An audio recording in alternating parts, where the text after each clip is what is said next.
Hi Harry, hi Olivia. So back to the Enchanted Wood. I hope you've been listening because it's getting quite exciting now. So they went to the land of Take What You Want and couldn't get off.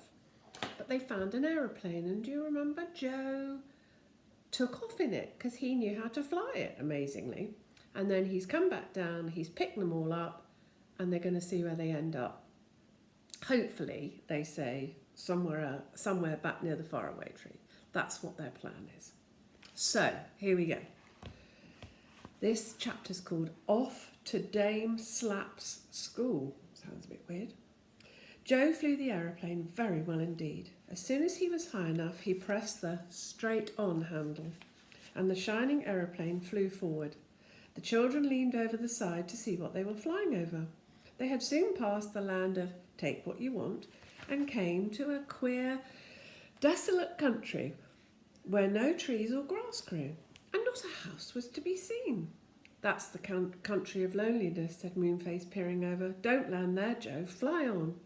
Joe flew on. Once he came to an enormous hill, and he had to press the handle marked up, or the aeroplane would have flown straight into it. It was really good fun. Joe had no idea that it was so easy to fly an aeroplane. The little white goat on Bessie's knee was as good as gold. It licked Bessie's cheek every now and then, just as if it were a dog. The hens were good and quiet, and the clock lay perfectly still. The aeroplane flew over a land of great towers and castles. Oh dear, excuse me. Oh, that's rude, isn't it? Giant land, said Silky, looking in wonder at the enormous buildings. I hope we don't land there. Rather not, said Joe, and he pressed the straight-on handle further still, so that the aeroplane flew forward like a bird, faster and faster. The children's hair streamed back, and as for Silky's mop of golden hair, it looked like buttercups blowing in the wind. Over the land of Lollipop, over the country of Flop, and then the aeroplane began to make a funny noise. Hello, said Joe, what's wrong? I believe the aeroplane's tired, said Moonface. It sounds out of breath. Don't be silly, Moonface, said Joe. Aeroplanes don't get out of breath. This kind does, said Moonface. Can't you hear it panting? Can you hear it panting?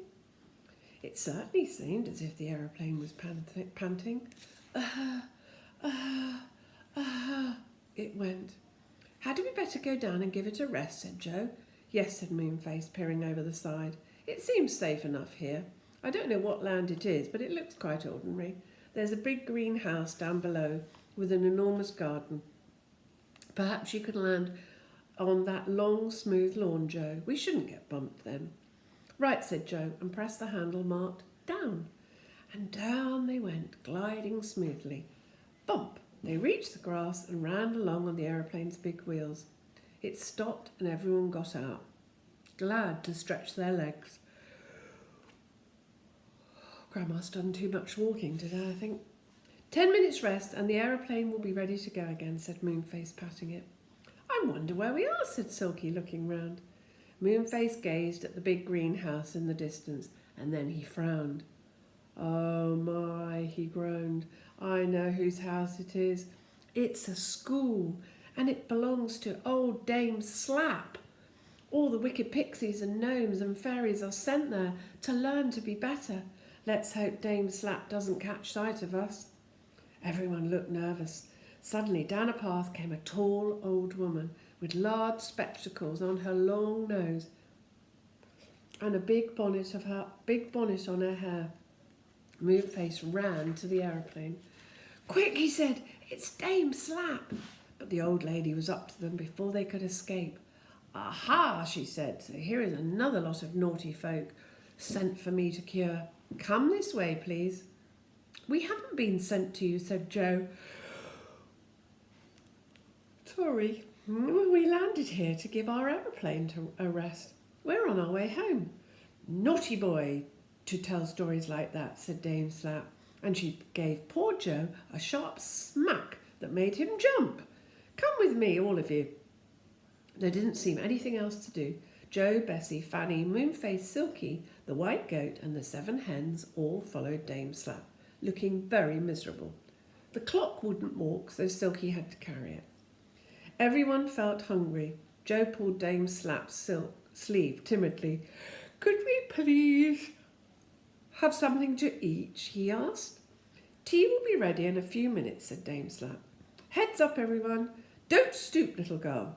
The little girl was poor Fanny, who got a poke between her shoulders to make her stand up straight. Really, Dame Slap was not at all a nice person. But everybody cheered up a little at the thought of tea. They were taken into a large hall full of pixies and other fairy folk. They were all sitting down in rows at wooden tables, but they stood up when Dame Slap came into the room. "Sit over there," said Dame Slap, pointing to an empty table. The children, Moonface, Silky and the goat, and the hens all took their place. The clock was stood at the end and looked very sulky. The children looked down the tables. "Oh, what lovely buns! What gorgeous biscuits! What big jugs of lemonade!" Dame Slap ran her eyes over the little folk standing at the tables, and she frowned. "Twinkle, come here," she said. A small pixie walked up to her. "Haven't I told you to brush your hair properly for meal times?" And she slapped the pixie hard. Twinkle burst into tears. "And there's Doodle over there with a torn tunic," said Dame Slap. Doodle came and was also smacked very hard.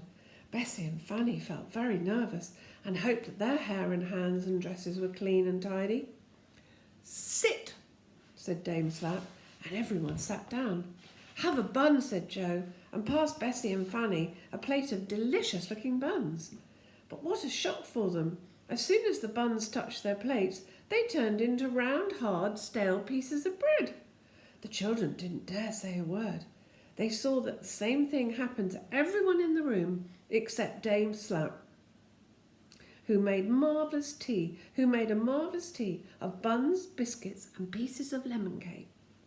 The lemonade turned into water as soon as it was poured into their glasses. It was dreadfully disappointing. In the middle of the meal, a gnome servant came in to say that someone wanted to speak to Dame Slap and that she went out of the room. And then, dear me, the children found that the little folk in the room were decidedly very bad indeed. They crowded round them and poked them and pinched them and made such rude remarks that Fanny began to cry. They made such a noise that nobody heard Dame Slap coming back again. My goodness, wasn't she angry? She clapped her hands together and made everyone nearly jump out of their skins. "What's all this?" she shouted in a very fierce voice. "Form up in a line. March past me at once." To the children's dismay, everyone got a good hard slap as they passed the cross old lady. But when they passed her, she did not slap them, for she knew that they had been teased by the others. So they were very glad indeed and felt a little bit more cheerful. "Go to the schoolroom," said Dame Slap when the last of the line had gone by. So to the schoolroom they all went and took their places, even the little green winged hens. "Now, please answer the questions written on the blackboard," said Dame Slap. "You have each got paper and pencil. Anyone putting down the wrong answers will be very sorry indeed." Joe looked at the questions on the board.